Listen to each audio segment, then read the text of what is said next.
Obrigado. Boa noite a todos. Primeiro do Saul. Vocês estão me ouvindo, Tom, né? Ok. O Saul fez um grande jogo, excelente jogo. Temos que lembrar que o Saul, quando pisa aqui no Flamengo, ele estava treinando, não estava treinando com nenhuma equipe, estava treinando separado e vinha de férias, né? Então o Saul até pegar a forma física dele. Tentei em alguns jogos dar minutos para ele tentar recuperar o mais rápido possível, que muitos jogadores, e ele é um jogador que se lesiona pouco, pegam essa forma física mais rápido jogando, e principalmente essa função do volante, que para mim na minha equipe é tão importante, é o coração do time. Então ela exige um pouco mais de conteúdo tático, treinos, vídeos e conceitos, tanto ofensivo como defensivo. Então não é simples ele chegar e jogar, e hoje eu senti que ele estava preparado e fez um grande jogo, como toda a equipe, né? Elevou bastante o nível da equipe. E o Vinha, simples, concorrência. Na verdade, temos aí o lateral que é titular da seleção brasileira, que é o Alexandro, que também vem muito bem, e tem o Ayrton, que foi o nosso melhor jogador do Mundial de Clubes, e que eu, sinceramente, para deixar um dos dois já é difícil, deixar o Vinha fora é muito mais complicado ainda, porque os três estão bem, mas só joga um. E eu já falei isso para vocês, isso faz 2 meses atrás, né? Quando você tem muitos jogadores, o coração do treinador muitas vezes, eu gosto de tê-los, mas o coração do treinador sofre, né? Não durmo bem, eu tenho que decidir pelos que começam, pelos que vão entrar, os que vão ficar no banco, as possíveis trocas, e muitas das vezes agora ele está ficando fora até mesmo pela lesão grave que ele teve e vem numa evolução. Mas ressaltar, o grandíssimo jogo outra vez do Ayrton, e tá bonito de ver a disputa pela titularidade. Se eu não me engano, 5 ou 6 desses jogadores que jogaram hoje foram titulares durante algum momento dessa temporada, são grandes jogadores, uma grande equipe. O ataque é um ataque muito perigoso, na qual nos criou muita dificuldade para poder defendê-los, né? Borré, eu joguei com ele, sei a qualidade que ele tem, um grande jogador. O Valência, um cara que já fez gol contra nós ano passado, muito difícil. O próprio Vitinho, é um jogador muito imponente num contra um, criou chances até de perigo. Mas o que eu percebo do jogo é que dá para ver o modelo do Roger muito, muito bem enraizado, independente do jogador que jogue, né? Então, independente dos nomes que jogassem, nós queríamos vir aqui ganhar, e vamos pensar da mesma forma na quarta-feira. Temos que fazer um jogo perfeito para poder vencer outra vez. Bom, sempre todos os jogos, né, nos oferecem. Eu sempre falo que é um guia, né? O jogo é um guia, ele guia pelo caminho que você tem que primeiro melhorar a sua equipe, corrigir os erros. O primeiro jogo nosso da Libertadores nos deu essa guia do que estava acontecendo no campo, e que não conseguíamos gerar vantagens em alguns momentos. E depois eu esqueci o que tu falou. Como chega o Flamengo? Ok. Isso. E sempre é importante para mim vencer. O futebol é um estado de ânimo, é confiança. E o jogo da quarta-feira, na verdade, na minha visão, começa hoje, né? Você tem que sempre tentar ganhar, não cometer erros, para você chegar sempre com confiança, para poder dominar a bola, para você conseguir dar o passe com a força certa. Você tem que estar sempre bem, independente do jogo que venha pela frente. Então, hoje era o jogo de hoje, e a partir de amanhã vamos começar a pensar no jogo de amanhã, de quarta-feira. Bom, primeiro que vai ser um jogo completamente diferente do que foram os outros dois, né? Como você falou, são poucos dias até lá, mas na verdade dá para fazer ajustes em função do que aconteceram nesses jogos. Eu vou fazer, e com certeza o Roger também. E vai ser um jogo completamente diferente, como você falou até então, o jogo mais importante do ano até agora. E temos que fazer um jogo perfeito para poder passar, porque não é fácil jogar aqui e ganhar aqui dentro. Não, eu penso que reforça a ideia perante ao grupo, reforça a força que tem esse grupo, esse elenco, né, que aonde vai jogar, contra quem for, sempre pode competir da mesma forma, independente dos jogadores que joguem. E isso para mim é o que faz um elenco forte poder competir por essa competição tão difícil que é a Libertadores, né? E também talvez a mais competitiva de todas, que seja o Campeonato Brasileiro. Mas como eu falei, nos dá uma confiança para esse jogo de quarta-feira, mas o jogo de quarta-feira é outra história. A partir de amanhã nós começaremos a falar do jogo de quarta-feira, vai estar outro ambiente no estádio, vai estar outro ambiente no gramado, é outra bola, muda absolutamente tudo e nós vamos ter que fazer um jogo, como repito outra vez, praticamente perfeito para poder vencer aqui dentro. Bom, sinceramente não abriria aqui nenhum plano, né, que exploramos, mas dizer simplesmente que fomos determinantes na área do Inter, né? Chegamos ali no começo do jogo, o Pedro num dia inspirado e fez a diferença. O Pedro, quando a bola chega dentro da área, é um jogador diferente, então eu tentei deixar ele muito mais perto do que fosse essa última linha do Inter, e a partir do momento que ele está perto da área, ele tem chances, ele é um jogador totalmente determinante e diferente, e acredito que foi isso que marcou a diferença no jogo. E depois no segundo tempo conseguimos manter o nível e praticamente fechar, né, com o terceiro gol. Felipe, aqui no fundo, Marcelo Salzano, Rádio Guaíba, você espera o Internacional já fazendo uma pressão muito grande desde o início, ou por fazer 1-0 pode administrar ali depois para sair, tentar fazer o gol? E também mais uma, por gentileza, você pretende fazer alguma marcação especial em algum jogador do Internacional, especialmente no Alan Patrick, que é um líder técnico da equipe do Inter? Desculpa, o primeiro, qual que foi?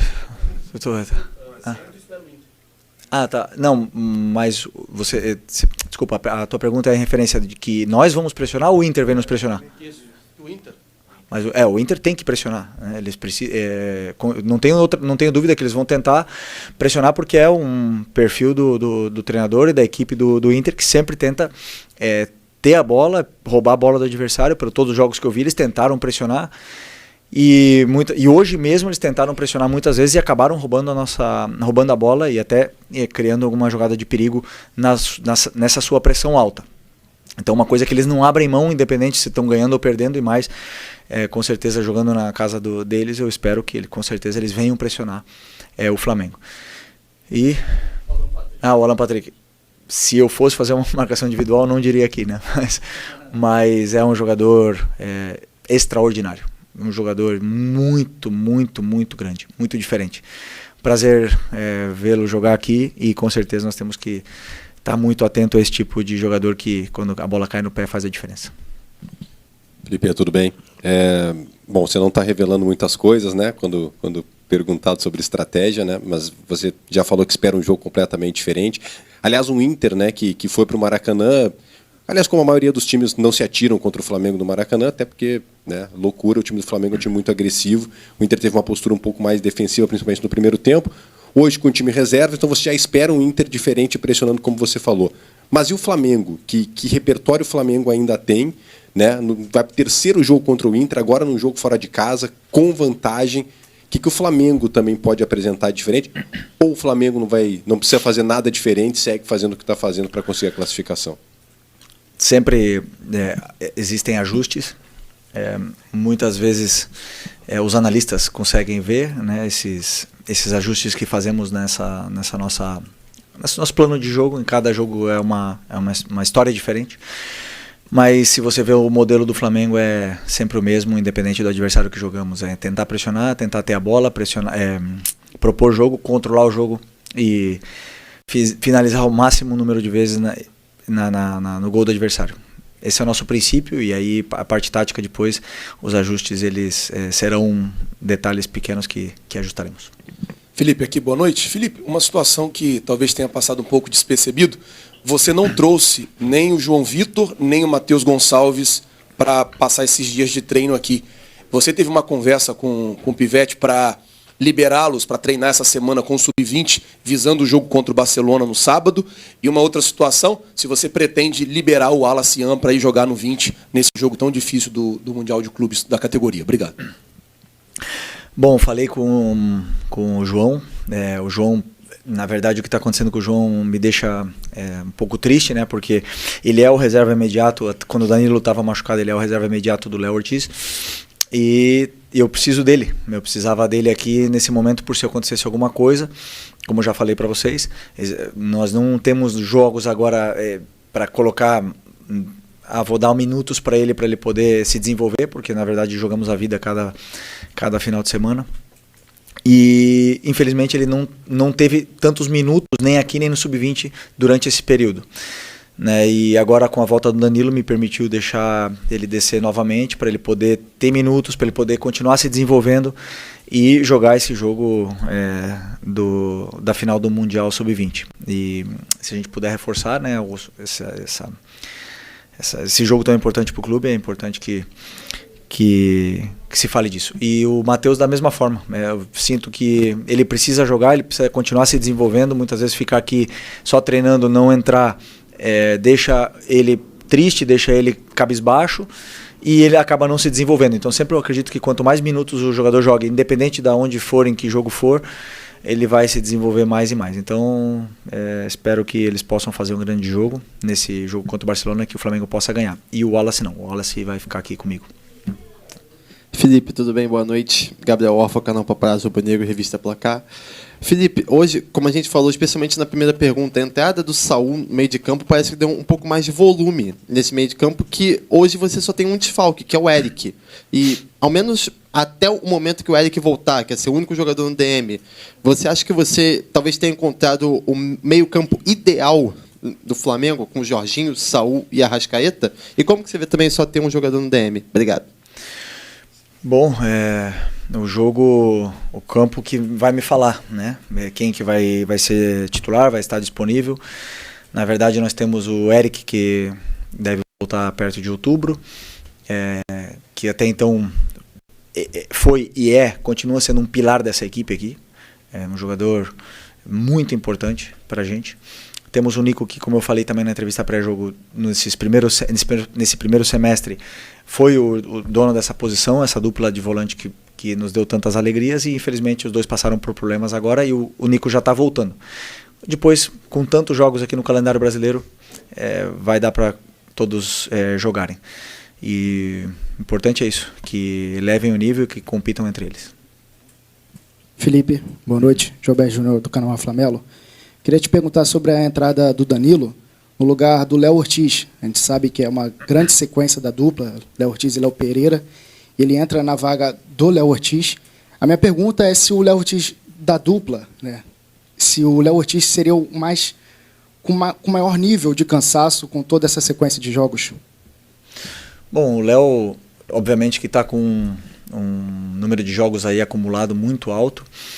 É um jogador que tem um físico privilegiado, porque aguenta essa sequência, mas claro que o jogador com tantas viagens, com tantos jogos e com tanta exigência do modelo de jogo, acaba muitas vezes baixando um pouco a sua forma durante os 90 minutos, né? São detalhes que eu, como treinador, eu consigo notar bem, mas que essa volta do Danilo agora nos possibilita poder ir dando minutos para todos, também do Cleiton, né? Se em algum momento precisar, ele está aí à disposição, mas eu acredito sim que o Léo vem de uma sequência muito pesada, muito forte, porque o Léo ainda teve viagens com a seleção, então ele não teve em nenhum momento uma quebra que pudesse descansar corpo e mente, então essa volta do Danilo agora deu essa possibilidade de ele poder descansar um pouco.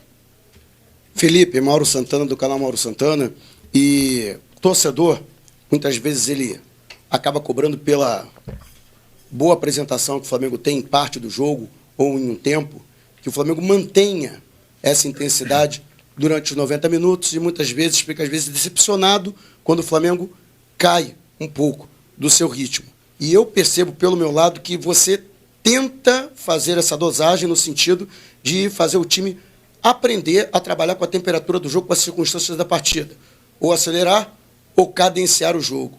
Como é que você trabalha dessa forma a equipe, de tentar educar os jogadores neste sentido, de acelerar ou cadenciar o jogo quando necessário e também lidar com essa pressão da torcida, que quer o time sempre insinuante, atuando em altíssima intensidade?